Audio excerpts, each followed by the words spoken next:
প্রকৃতি আমাদের কি শেখায় জানো?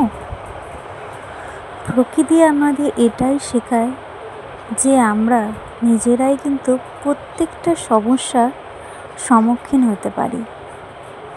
কারণ ঝড় আর সংকট আমাদের সবার জীবনেই কিন্তু আসবে, তার সম্মুখীন হতে হবে আমাদের সকলকে কিন্তু।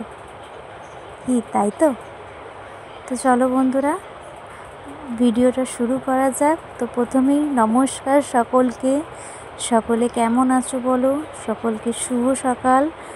আর আজকে শ্রাবণ মাসের দ্বিতীয় সোমবার, তাই সকালবেলা উঠে স্নান টান সেরে নিয়ে শুদ্ধ কাপড়ে কিন্তু শিবের কিন্তু যেটুকু আমার সামর্থ্য সেই রকমভাবেই কিন্তু আমি পুজো করেছি। ঘি মধু মাখিয়ে গঙ্গা জল দিয়ে স্নান অভিষেক করিয়ে তারপরে কিন্তু আমি যেটা হয় বেলপাতা আর ফুল দিয়ে আমি কিন্তু মহাদেবকে এইভাবে মন্ত্র পড়ে পুজো করেছি। ঠিক আছে, তোমাদের কেমন লাগলো আমার পুজোটা? আর ছোট্ট আমার এইটুকু পুজোটা কেমন লাগলো জানিও। হয়তো ভুল ত্রুটি হলে ধরিয়ে দিও বা ক্ষমা করে দিও। সকলে কে কে আজকে শ্রাবণ মাসের সোমবার করেছো, দ্বিতীয় সোমবার বলো তো দেখি, আমাকে কমেন্ট করে ফেলো।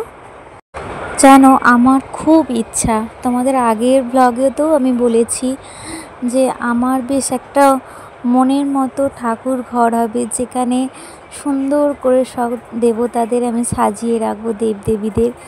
আমার কি বলবো, দুটো জিনিস খুব শখ, রান্নাঘর আর আমার ঠাকুরের ঘর। ঠাকুর ঘরটা আমার কি বলবো, ঠাকুর ঘর ঠিক নয়, দেখেইছো যদিও শোকেসের মতো ছোট্ট একটা জায়গায় থাকে। তো যাই হোক, এখন তো কষ্ট করছি, কষ্ট করতে তো আমি রাজি আছি। আর কি বলো তো, একটা জিনিস আমি যেটা জানি, কষ্টকে কখনো নিজের দুর্বলতা ভাবতে নেই। এটা কিন্তু সেই আগুন যা কিন্তু মনের ভেতর থেকে একটা নতুন আশা আর সাহস কিন্তু জাগিয়ে তোলে আমাদের। তাই তো আমি এটাই কিন্তু জানি যে কষ্টকে কখনো কিন্তু দুর্বল আমি কোনোদিন ভাবিনি। যদি ভাবতাম তাহলে এতটা পথ কখনো হাঁটতে পারতাম না। আর আমাদের জীবনের ক্ষণস্থায়ী কিন্তু সময়ের মতোই কিন্তু চলে যায়, তাই না? তাই প্রতিটি মুহূর্তগুলো যদি আমাদের জীবনেরই দেখবে একটা গল্প রয়ে যাবে। কারোর দেখবে সুখ দুঃখ জীবনে প্রত্যেকটা মানুষেরই থাকলে কি এগুলো ক্ষণস্থায়ী, জীবনের প্রত্যেকটা ক্ষণস্থায়ী কিন্তু সময়ের মতোই কিন্তু চলে যায়, তাই তো? আর এইগুলোই কিন্তু প্রত্যেকটা মুহূর্তগুলো আমাদের কাছে কিন্তু এক একটা গল্পের পাতা হয়ে যায়, তাই না? সারা জীবনের কিন্তু এগুলো গল্পের পাতা রয়ে যায়। তো এগুলো স্বয়ং ভগবান ছাড়া সে কারোর পড়ার ক্ষমতা থাকে না আমাদের এই মুহূর্তগুলোর গল্পগুলো। আর নিজেরা আর ভগবান ছাড়া আর কারোর পড়ার সেইটুকু থাকে না।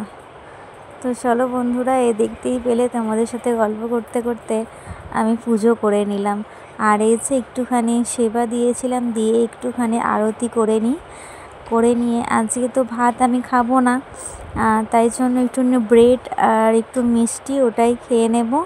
খেয়ে নিয়ে মেয়েদের আর হাজব্যান্ডের জন্যে ওদের জন্য আলাদা রান্না হবে। আর মেয়ে স্নান করে স্কুল বেরিয়ে গেছে। ঠিক আছে, আমি তখন একটু ব্যস্তর মধ্যে ছিলাম, তখন লাইভেও একটু এসেছিলাম, সেই কারণে ওইখানটা ভিডিও করতে পারিনি আমি। আর তোমরা সকলে কোথা থেকে কে দেখছো প্লিজ আমাকে কমেন্ট করো। আর আমার নতুন একটা আইডি দেয়া আছে, প্লিজ ওই আইডিটাতে সকলে জয়েন করে যেও। আর তোমাদের সাথে কথা বলতে বলতে এদিকে দেখো কারেন্ট, রোজের এখন কারেন্ট হয়েছে ঠিক সকাল 10টায় চলে যাবে আর আসবে বেলা 12টা 12:30 এরকম আসবে। আর বিছানা করতে করতে কারেন্ট এসে গেছে, কিন্তু আপ ডাউন করছে। এখন বেজে গেছে কিন্তু বেলা 12টা। ঠিক আছে, আমি পুজো টুজো সব কিছু করে বাসন মেজে রান্নাও হয়ে গেছে, কমপ্লিট হয়ে গেছে, করে তারপরে আমি বিছানাটা ক্লিন করতেছি। মেয়েকে স্নান করিয়ে দিয়েছি, মেয়ে চলে গেছে ওই যে জানলার ওখানে। আমি বললাম ঠিক আছে ওখানে বস, আমি বিছানাটা গুছিয়ে নিই, তারপরে এসে বিছানায় বসবি। যা মানে কি বলবো, ওকে চুল আঁচড়া বোঝে চলে গেল জানলাতে। মানে কি বলবো, ওর জানলা খোলা মানে আমাকে বলছে আমি এখানেই বসে থাকবো। আমি বলছি না চলে আয়, এবার তো কারেন্ট এসে গেছে। শুনবে না কিছুতেই, সেই ওখানেই বসে থাকবে। আর বলো কেন, আর বাচ্চারা কি বলো, তার ও তো দিদি চলে গেলে ও একাই থাকে সারাটা দিন, ও ওইটা খেলতে দেয়। এবার ওকে ঘরে মানে বিছানায় তুলে দিয়ে আমি জানলাটা বন্ধ করে দেবো যদিও। আর ওই যে চলে এসেছে বিছানাতে, কারণ জানলাটা বন্ধ করে দিই, একমাত্র কারেন্ট চলে গেলেই আমি নিচের জানলাটা খুলি, আর একটু হাওয়া দেয় বলে। আর না হলে নিচের জানলাটা বন্ধই করা থাকে। নিচের জানলা খোলা মানেই তো মেয়ে ওই যে বসে থাকবে ওখানে গিয়ে কাগজ খুঁচো করে করে ফেলবে বাইরেতে, হ্যাঁ সেই কারণে।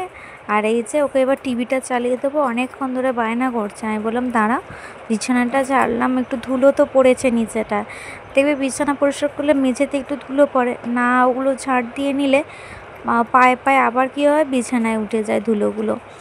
আর চলো ওকে এবার একটু টিভি চালিয়ে দিই, অনেকক্ষণ ধরেই বায়না করছে টিভি দেখার জন্য।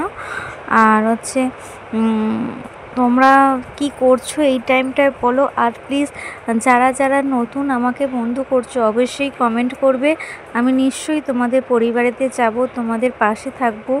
তোমরাও আমার পাশে থেকো, আমাকে এগিয়ে যেতে সাহায্য করো, তাই তো সাহায্য করবে তো তোমরা আমাকে। আর এদিকে দেখো এই যে মেয়েকে হচ্ছে এসেছে তখন মানে কিচ্ছু করানো হয় না, জাস্ট স্নান করে ওখানে চলে গিয়েছিলো। তারপরে এই যে একটু পাউডার আর একটু কাজল পরিয়ে দিই, দিয়ে একটা গেঞ্জি পরিয়ে দিই, যেহেতু বৃষ্টিটা হয়েছে আগের দিনে একটু ঠান্ডা ঠান্ডা মতো, সেই জন্য একটা গেঞ্জি পরিয়ে দেবো। না হলে না এমনি টিনের চাল ঘর তো খুব গরম হয়ে থাকে, যদি ধরো বৃষ্টি না হয় অতিরিক্ত রোদ ওঠে তাহলে টিনের চাল একদম গরম হয়ে থাকে, টেকা দেয়, তখন ওর জামা গায়ে দেয় না। আর এই যে এখন যেহেতু ঠান্ডা ঠান্ডা একটু গেঞ্জিটা পরিয়ে দিলাম। আর এদিকে দেখো আগের দিনে হচ্ছে রাত্রিরে হচ্ছে একটু বিরিয়ানি বানিয়েছিল, তার কারণে ডেচকিটা পাড়া হয়েছিল। আর ডেচকিটা হচ্ছে ধুয়ে রাখা হয়েছে, আমি যদি না তুলে দিই সেই আবার ওখানেই রয়ে যাবে। আর উপরটা দেখলাম খুব ধুলো পড়েছিল আলমারির উপরটা, একটু তাই ঝেড়ে দিলাম, দিয়ে ডেচকিটা তুলে দেব। তো বন্ধুরা আজকের ভিডিও কিন্তু আর আমি বাড়াতে পারলাম না, এখানেই সমাপ্ত করলাম। কেমন লাগলো ভিডিওটা আর আমার কথাগুলো কেমন লাগলো তোমাদের প্লিজ কমেন্ট করে জানিও। আর আমার সাথে থেকো, পাশে থেকো, আমিও তোমাদের সাথে থাকবো, একদম পাশে থাকবো। আর তোমরা ভালো থেকো, যে যেখান থেকে ভিডিও দেখছো ভালো থেকো, সুস্থ থেকো, এই কামনাই করব। আর তোমরা সুন্দর সুন্দর কিন্তু কমেন্ট করতে ভুলবে না, আমি কিন্তু ভিডিওটা পোস্ট করার পর তোমাদের কিন্তু কমেন্টের আশায় বসে থাকি যে কখন তোমরা কমেন্ট করবে। তোমরা হয়তো ভাবো যে দিদি হয়তো দেখে না কারোর কমেন্ট, আমি দেখি, সকলেরই চেষ্টা করি কমেন্ট রিপ্লাই করার। কি বলো তো, আমি তোমাদের আইডিতে গিয়ে রিপ্লাই করি, আমি আমার আইডিতে কাউকে রিপ্লাই করি না, কারণ তোমাদের আইডিতে গিয়ে যদি রিপ্লাই করি তাহলে কি তোমাদেরও ভিউজটা হলো, আর লাইকও হলো, কমেন্টও হলো, সেই কারণে। তো চলো বন্ধুরা ভালো থেকো, সুস্থ, আজ আসি, কাল আবার দেখা হবে, টাটা।